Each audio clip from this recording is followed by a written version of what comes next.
Hey guys, welcome back to yet another interesting video of How Logical, and in this video I'm going to show you how to archive a card into your Trello.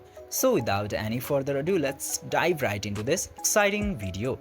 Now, in order to archive a card, you just simply have to open your Trello application at first.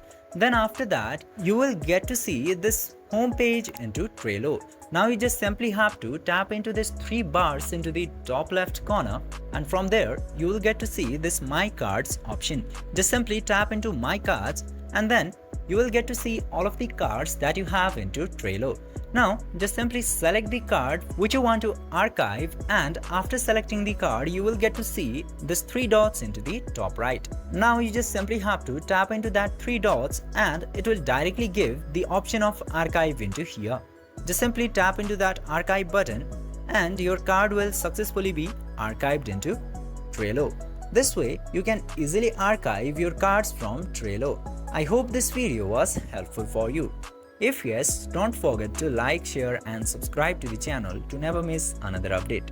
Thank you for watching the video.